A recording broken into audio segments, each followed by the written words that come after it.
Welcome to the True Freedom Podcast. This is episode 4. We're in Dubai. Episode 4. My name's Jamie still. Here with Sam Hidja. I'm Sam. Sam and Jamie coming live. This is our last one in Dubai for a little while. Yeah, we're heading to the Philippines. Yeah, you're going to Philippines. I'm going to Europe. Paris. Yes, Disneyland. It's pretty awesome. Quick little kids break. And then when we stop in Hungary, Budapest, and we're going to Aqua World, which is like one of the biggest water parks in Europe or something. It's pretty awesome. And we'll be back in Budapest. I just asked ChatGPT to do the itinerary now. I was like, okay, for a young couple that loves roller coasters and water slides, like, give us the itinerary we're going to be in. That's my travel assistant. You gotta love AI. Yeah. For all of its perks. Yeah, literally everything. People don't even realize how powerful it is. Like, I was using ChatGPT like day one it came out. Yeah. But people don't realize how massive and really what things are going into in all different realms right now. Yeah, it's interesting. It's like, it even knew about Divine Fi whenever we looked it up on there. Like, how wild. I was blown away by that. Like, Will said that, but I figured, because it saves your own searches and information. So we've been talking to our own account, like as a user, about Divine Fi. But then when you looked it up on yours to check, because you haven't been talking to it with Divine Fi, it was like, yeah, knew everything about it. The thing is I did, but even I think your fiance, she also, I'm sure she didn't, and it still like popped up. It just blew me away that simultaneously, so out of all the users that are using ChatGPT, it learns from everyone's searches and everyone's information simultaneously, like in real time or whatever their updates are every little while. Yeah, we've come a long way in technology. I remember that little paperclip on Microsoft where you'd ask it like certain things and it would do some tasks. Do you remember that? Paperclip. There's like some paperclip AI back in Microsoft where it was like your little assistant. Oh, with the little eyes, the googly eyes? Yeah, I do remember that guy, yeah. I didn't use him much. But I remember being Paint. fascinated about it, and now we have like this whole amazing ChatGPT system. And then let's not even talk about Apollo, what that can do. I've been bridging the gap for the financial realm and technology. It's like, but not like the boring stuff. Remember when we were involved with creating that bank and people were asking us about banking? I'm like, who cares about the banking? Like what I'm really excited about, I've been doing since 2017 is AI trading, and like I've never once, I told you this, never once manually traded myself, because to me it was just, how can this create an income stream for the average person like my mom that just doesn't do anything in that realm. Like, I didn't want to learn how to read charts and all that. Like, I just saw the vision of that's going to be so obsolete. It'd be like, Tesla coming out with their semi truck, right? That's going to totally take out all the logistics of being a truck driver, right? So it'd be like going and signing up to be a truck driver and manually learning how to be a truck driver while Tesla's coming out with their self-driving truck. It's like, I don't think that's going to last too long, but like, you got to have a little vision, and it's not even that's like the future. It's literally like the now. It's already being implemented. So when we first got involved with it wasn't even AI. That's the thing. It was algorithmic, which was just automated trading with currencies. So it was buying a currency, waiting for it to go up, taking a profit. And I always joked, I don't care if it's soybeans. Like, if it's multiplying money, no matter what it's trading, it doesn't matter. So just like that, imagining that instead of the vehicle driving itself, people can see how that's real now. It's like your money growing itself. That's totally next level. But like I said, for many of us, it's been a reality for years. And then when you bring in the components of real AI, which is like the deep learning, the machine learning, that's a whole other ballgame than just automating the process with a computer program. And I was telling you the other night that I was looking into, I've already been connected to a few people that have developed AI systems Of course, we're using a Apollo, but to have a development of our own, right? Because we met the developer here in Dubai back last month, and that one's been performing amazing. But now it's like the next level is continuing to have the development in our own hands. And I've gotten connected to a few people that have built out these big systems. And it's like, of course, all the financial institutions has been doing it for years. Like, you don't think the banks have been spending billions of dollars on automated trading systems to multiply money? Of course they have. Yeah, I mean, machine learning's been going around for such a long time. It's, like my dad works for so many different big like tech firms and stuff like that. Like he works at Bank of America, and they use machine learning like every single day. Like they've been doing it. The masses get, the tail end of whenever things start to come out to the public. It's like, they've had all of these different types of technology for so many decades, and now we're getting access to it. So it's like, how can we create that and create a system for the everyday individual?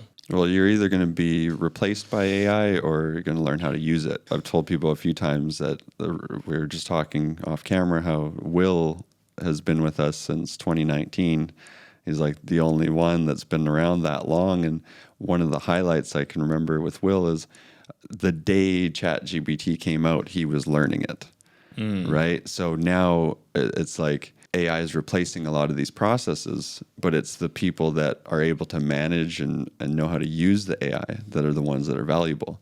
So like immediately overnight, Will was able to take on 10 people's jobs just because he learned how to use the AI.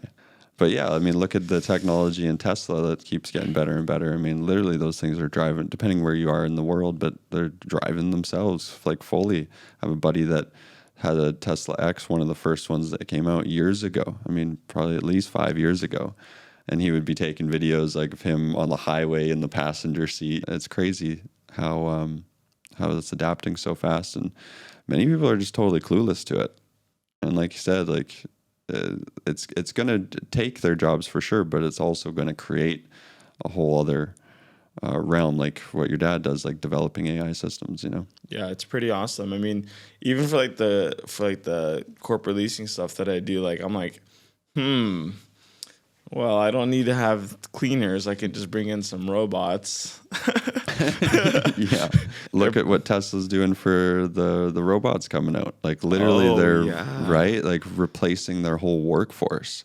I mean, Amazon was one of the first to automate like their whole manufacturing processes and all that. I mean, then the next level, which they've already been testing for years, is the actual shipping with drones. Like it's just drones that bring your package to the door now. How much more efficient is that going to be? Here in Dubai, they've already announced this year, like next year coming out, 2025, they have passenger drone taxis. Like you just get in the little drone, like it's a big drone, obviously, to sit in. It's like a taxi, and you just program where you're going, and it flies you there. Like there goes all the Uber drivers and Kareem, like, I mean, and I think a lot of people are worried because it's like, okay, well, my income. They should be. Yeah, they definitely should be 100%. But I think it also, if you're innovative and you think outside the box, is like it opens up people that are, on the leading edge of things to start to create businesses and to actually start to thrive in different areas. So it's like one whole sector might get completely eliminated, but then it opens up a whole brand new sector for people to start to get their freedom back. Why would you want to be driving Kareem or Uber, right? Like now you have, instead of being the driver, maybe you can own a car where it is now doing the work for you and just earning the profits, like automated profits without having to actually physically be there. And that takes me back into what we're utilizing Apollo for, right? Like people completely trust AI to take their hands off of the steering wheel of their car. Now they can completely take their hands off of their bank account, and it can grow for them completely hands-free. So it's like,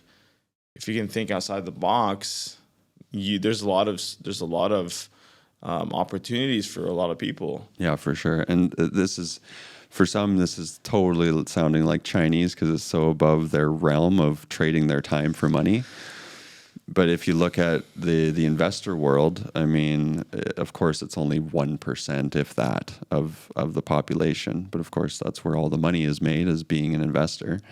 And their investors are used to that. Like, this isn't anything new. Like, yeah, we're bringing the AI piece into it.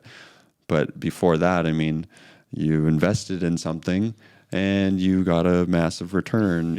Like we were just watching that Tony Robbins clip, him saying if you bought the brand new iPhone every year since whatever it was, 2008, I think he said, it would have costed you about $20,000. That's for most people what they've done, right? The consumer mindset. But he said if you invested that same amount in Apple stock, instead of just being a consumer, you actually invested in the Apple company with the same amount of money, it would have been like over $100 million. 200 million. Yeah. So $20,000, investment. And it's like, okay, so how could you ever work? I don't care how high paying of a job you had. How could you ever work your entire life and make even close to that? You could never. It's not possible, right? And obviously, those are the few token home runs, right? Like, not every company is going to return an investment like the Apple stock. But the point is just getting on that other side in that investment world, and anyone can do it. I mean, you can literally get into the financial markets for $10 now. You can start an account and start trading. But then if you don't know what you're doing, which is almost everyone, and even if you do know what you're doing, it's kind of like going back to the guy learning how to be a truck driver when the self-driving trucks are here. It's like, why would you learn how to trade when the AI is here doing it better than you can, or doesn't take naps, it doesn't have bad days, it doesn't get tired, doesn't get emotional, it just does what it does. We've been using it, obviously. I've been using those algorithms for years in the Forex market with all sorts of different results, but ultimately the vision has always worked out. Like, holy shit, this is multiplying my money and I'm not trading my time for it. And I mean, just in the last month that we've seen Apollo, it's like, just in that account, what Apollo's done, I mean, you're already talking the top 1% of income if I had to go work a job for that, and all I did was set it up in 10, 15 minutes. Yeah. So what do you think? So as far as like, if someone wanted to get started as an investor, like for me, what I see is like, you have to have a depth of vision. Like, okay, I can see where this is going. And then number two is like being able to take a risk, which most people are not really risk adverse to. Like, oh my God, like, I don't know. I don't want to take that risk and lose a few hundred or whatever, a few thousand or however much. But those couple of qualities I could see are really, really important to becoming an investor. Even with AI, right? You have to be like, okay, I trust that this is going to do what it does. What do you think it takes for someone to get into the investor like mindset and to the investor world? Well, number one is just obviously doing it. It takes a change of habit, because people are spending their money on all sorts of things that are just totally wasteful, right? I'm not saying you have to like stop getting your Starbucks coffee and invest instead. Like, everyone has a little bit to, and it doesn't matter what it is. So a lot of people, I find, they wait, until this someday that they'll have all this extra money to invest, where that's not really the right approach. It's like, start using the $10 here and there, the $100 here and there, the $1,000 here and there, and you start learning by actually doing, right? And you gather those experiences. And then as far as taking risks, I mean, it goes both ways. If you don't do anything, you're already losing 100%. I love what Wayne Gretzky said, the famous hockey player. You miss 100% of the shots you don't take. Yeah, there's a risk to investing, of course. And even the best, most professional investors, like we're talking venture capitalists, they factor in that they'll lose 9 out of 10 deals that they do, right? But they're professionals, or like the baseball player, that if he just hits on 3 out of 10 pitches, he's world class, like Hall of Fame baseball player. So just realizing that taking those losses are part of the game, getting those experiences. And when you do hit the home run, it makes up for all of them. But what's the risk of not investing in the Apple stock, and losing the $20,000 on just being a consumer over the years, and losing the $200 million that you would have had if you invested in it? Like, what's the risk of that? So yeah, there's a risk to investing, but what's a bigger risk? Not investing at all. Yeah. That's a guaranteed fail. So it's just becoming risk adverse and like willing to take those losses. Yeah, just getting in the game, man. Yeah. Like just getting in the game. I remember back in frickin' high school, I was, maybe 13, 14. And I was just with demo accounts, which is just play money. I was buying and selling penny stocks on the internet, like just doing it, right? Like just researching these companies and, like just doing it, right? Mm-hmm. And it didn't cost me anything. And there's every brokerage in the world now will allow you to do that with fake money, play money. Making some time for it, just do it. Like, you're only going to learn from the hands-on experience. You can listen to people talk all you want, but it's like the actual doing of it is what will get you that confidence, right? And then you'll see whether it's 1 out of 10 or whatever that hit for you. I mean, it's way less risk than not doing it at all. Like, then you're just guaranteed to be poor for the rest of your life. I mean, I don't know how many times I've made an investment, didn't go the way I wanted it to go. Mm-hmm. Like so many times. And it's like, well, it's just part of the game. It's just part of the game. You're not going to win them all, but you need 1 or 2 to really outweigh all of the rest. Back to the sports analogy, it's like if you're a soccer player, hockey player, football, doesn't matter. Imagine like expecting to score a goal on every shot that you took. Yeah. That's how most people are approaching this. They expect to win 100% of the time, and then if they lose once or twice, they literally quit the game for the rest of their lives. How often do you see that? Like all the time. All the time, right? So imagine going in playing a sport and you don't score on every goal. You miss twice and you fucking quit the sport and leave forever. That's what people are doing with their investment lives. It is ridiculous. It's like going into soccer or baseball or whatever and just taking a couple like kicks or swings and then you miss them and you're like, all right, I'm done. Yeah, like you don't score. Yeah. If Kobe Bryant had that mentality, he wouldn't have been one of the greatest in all of basketball, or Michael Jordan or whatever. Steve Jobs or Elon Musk, or like imagine expecting to profit on every business and on every decision. Like, it's just no way that would ever happen, but they just keep moving forward. And there's also a lot to be learned whenever you do lose. Yeah. There's so much to learn from those losses. They're not really losses, they're lessons. And so it's like there's a seed of wisdom in all of that. It's like, okay, you probably learn a lot more from whenever you lose than whenever you win. So it's like you take 100% do. You move forward, and then you apply those lessons moving forward in whatever area of your life, I love what Tony Robbins says in that. He says, when you succeed, you tend to party, and when you fail, you tend to ponder. Right? So just, of course, that's where you actually learn the lessons of what not to do and how you could do it better. Like, you get creative, right? Whereas when you score a goal, you don't sit down and go, oh, how did I do that? And, like you don't learn and improve. It's when you miss, it's like, oh, I should have shot 2 inches the other way, or the trajectory there, or shot just 2 seconds earlier, or, that's when you actually make improvements. So yeah, you either win or you learn. That's there is no losses if you're gleaning lessons from it, because you're just getting closer and closer to succeeding. That's what makes the difference between someone that's a champion and someone that's not. Like, they're willing to look at it and see, okay, well, what could I do better? How can I make this even more effective? And how can I next time, okay, instead of investing in just anything, I'm going to look at these certain parameters, and then I'm going to make sure to invest, and it's not going to slow them down. It's like, okay, I might have failed, whatever. I'm willing to take another chance and go again and again and again and again. And like I said, I don't know how many times I failed, whether it's investing or building a business or whatever. And like those are probably the most important moments in my life. Whenever I was homeless, or whenever I was, put everything into